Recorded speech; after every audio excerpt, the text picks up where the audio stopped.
Okay, so since last episode, obviously we found out that we couldn't find third.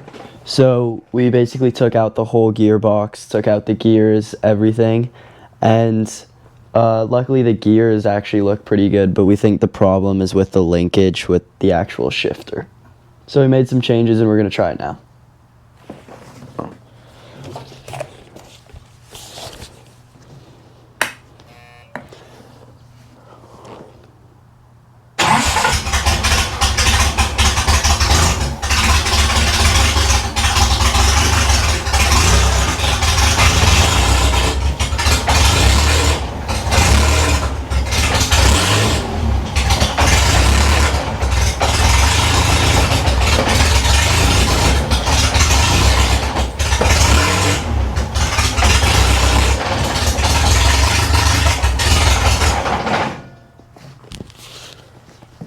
Is that how it's gonna feel like actually, or is it gonna be worse than that? No, it's gonna be. That was so much better than before. Yeah, wasn't it? Yeah. Way better. So we still need to do some adjustment because there's a lot of slack in that linkage. So we need to order some parts, but that is way better and a lot So much easier to better. shift, isn't it? Yeah. Okay, so we're gonna call that a little bit of success. Yeah. Great success. Okay, guys, so we found a bit of a safety hazard. We went around the whole car, and we found that there's a few jam nuts missing, which is not really what you want. As you can see on this one, usually there'd be jam nut there, like as you can see on this bit of suspension, right there and there, to keep it from shifting up and down, which is really important when you're driving super fast because you don't want your suspension moving around, and eventually that could lead to like the wheel coming off. All right, let's do some jam nuts. So it's not often we get to do some real Indycar engineering, style engineering on a classic Formula Ford, but we're going to do that today thanks to a buddy of mine, Taryn. Taryn is lead mechanic on Alex Palou's Indycar for Chip Ganassi Racing, and so he gave me a tip about putting jam nuts on. Basically, the challenge is when you go in and mess with anything on the suspension, you've got to redo the whole setup, even for whatever size of a change you do. So he's given me a little bit of a tip to minimize the amount of setup we need to do after putting the jam nuts on. So let me show you how it works. So here's what we're working on. This is a little push rod that goes up to the anti-roll bar. And if you look at the bottom, hopefully you can see that, there's a little jam nut to stop it from moving, but that's not going to help us a lot given that there isn't a jam nut on this side. So the challenge is this rod end has to come out in order for us to put a jam nut on there, and that could cause us to need to redo the suspension. Now we're doing the anti-roll bar, so it's not as sensitive as other places, but the point still stands. So let me get this bolt off and show you what the trick is.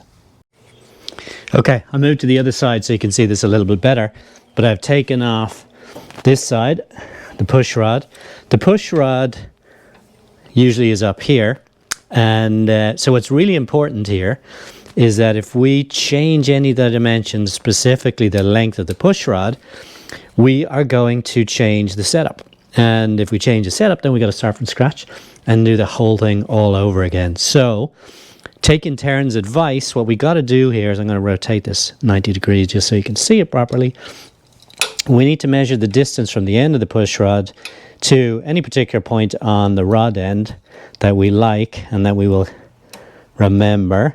So I'll redo this afterwards, but just give you an idea.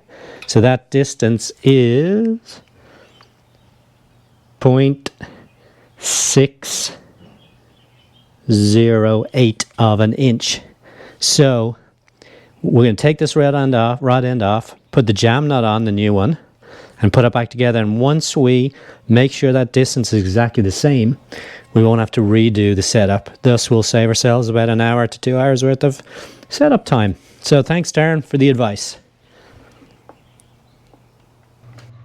Okay, I thought I'd spend a minute to give you a little bit of an update overall on where we're at. We're under 2 weeks to go. There's still a lot of stuff to do, and to be honest with you, it's been a real grind. working on everything. It's been so much stuff to try and work out. I never thought, honestly, it would be this much effort, and we've got so much time and effort in it already. But I'm beginning to feel like we're breaking the back of this thing. So what's kind of the big things left to do? Well, as you saw, the linkage now on the gear change is really what our issue is, not the gears itself within the gearbox. Sitting here, it works pretty well, as you saw from Luke changing gears, but really what we need to do in order for that to work well on the track under load is fix a load of things on the linkage. So got a lot of parts on order, got to fabricate some bearings as well for it, so that is a big job. You might remember that I thought I'd fix the air filter mounting issue with the new carb. Well, I broke the air filter in doing that, so I've got to order a new one of those. You remember the kill switch, which I replaced, works really well.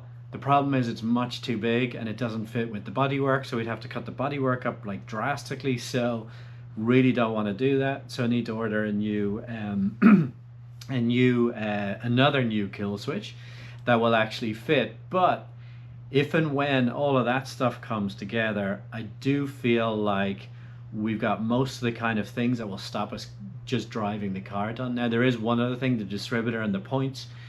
We had a problem last time and I borrowed a distributor, and that solved the issue. So it's either the distributor itself or the points. The good news is I have older distributors that I can use, and I do have a new set of points. So I'm gonna have to play with that. But that's kind of the fourth big thing. If I can get that sorted, then I can actually imagine Luke driving the car for 3 days on the track. There's still a load of other stuff to do, but it's possible that we could actually get those things done, but we're definitely running out of time. So fingers crossed, check in with us on the next episode.